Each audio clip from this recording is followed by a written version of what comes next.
morning, guys, and welcome to How's It Rate. My name's Chico, and I'll be your host today.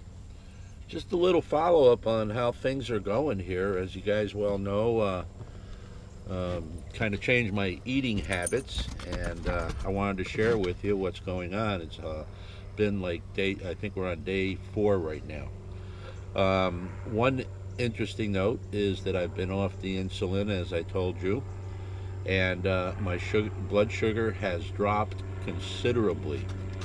Now, that's not to say I didn't do anything else except get off the insulin. I changed my diet fairly drastically. So let me share with you what I've done up to this point. Okay. I've eliminated any food that has sugar added, whether it be a natural food, whether it be a canned food, whatever. I have actually not eaten any canned food as of late for the last 4 days, but no sugar added. All right, so I'm not adding sugar to coffee. I'm not adding sugar to tea.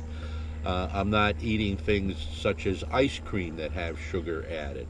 I'm not eating anything that has sugar added to it. I just want to say that 2 or 3 times so you can understand exactly what I mean. The other thing that I haven't been doing, years ago when I was a kid, we ate 3 square meals a day, sometimes 2. Nobody said you had to eat 3. But the rule was 3 squares a day for most Americans. And when I say when I was a kid, we're going back probably, 45 years, almost 50 years. Now, my mom and grandmom didn't really they weren't very happy about us sneaking food in between meals. There was no snacking. That's something new, and I really can't understand what all this snacking is about, where children are more or less encouraged to eat between meals. I think that's wrong. I've always thought it was wrong. I've done it. I kind of fell into it just like the rest of us, being told that it's a good thing to do, being told that if you put more firewood on the fire, it burns it, and blah, blah, blah, blah, blah. Well, that may very well be true. Maybe if you're putting food in there, it's going to burn it. But guess what? It's still more calories over the course of the day, and in my opinion, you eat more, you're going to gain weight. And it's not just a calories in thing. It's got to do with that insulin metabolism again. All right? And we'll talk about that a little bit. Basically, my feeling is that if your insulin levels go up, you're going to get fat. Whether that insulin is introduced through a needle into your body or whether you have a diet that is going to promote the creation of a lot of insulin to get rid of that extra sugar that you're putting into your body, it's going to make your insulin go up. Now, the other thing is, years ago, with 3 squares a day, we actually had time during the day for our bodies to give the insulin production a rest. We ate, sugar spiked, and then the insulin came in and brought it down, and then the insulin levels weren't being pumped up again until we had a meal 4 or 5 hours later, like lunch. We ate, the production of sugar went up, our insulin kicked in, brought it down, fed our bodies. Obviously, that's what insulin does, is it allows the cells to absorb that glucose. And then it took a rest for a while.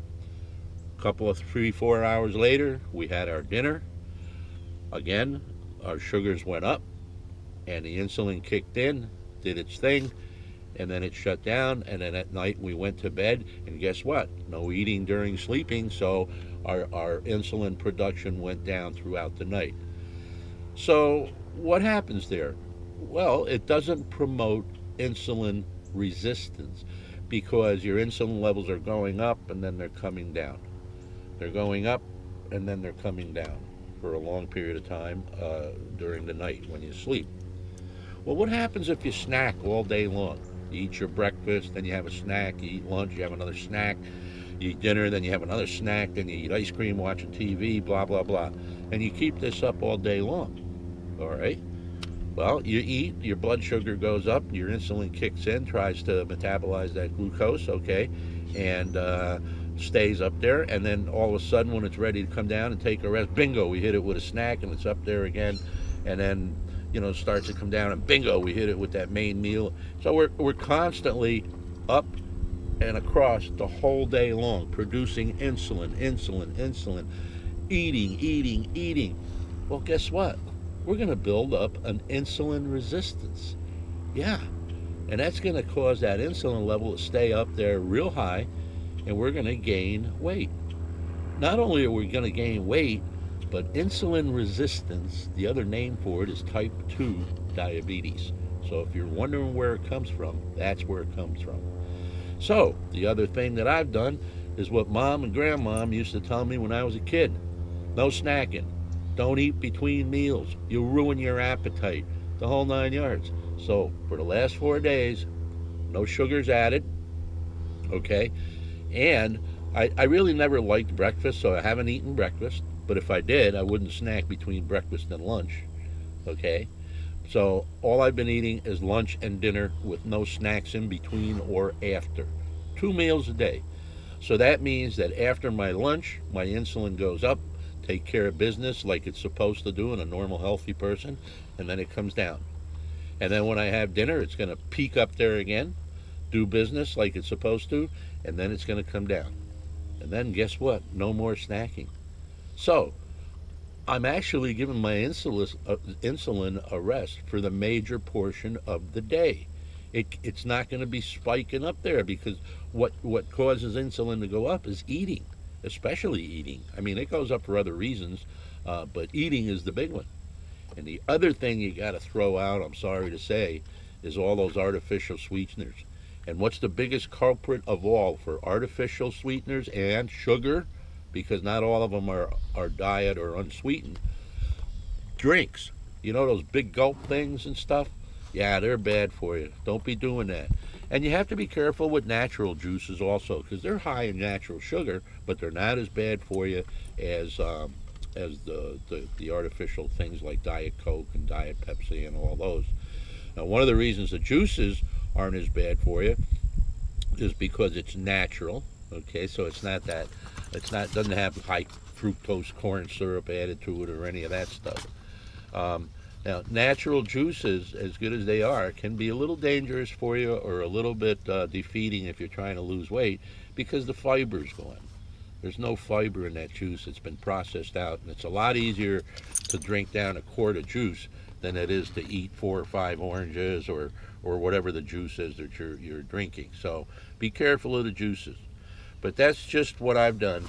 And over the last 4 days, I went from 199 pounds, or 198.7 or whatever it was.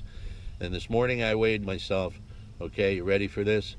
190.7 pounds. Yeah, that's a big difference. Big difference. And it's like 4 days. Okay? And tomorrow I'll share with you another secret. Alrighty. So that's it on the weight loss and the insulin reduction, or the fact that I'm not taking it and what has happened.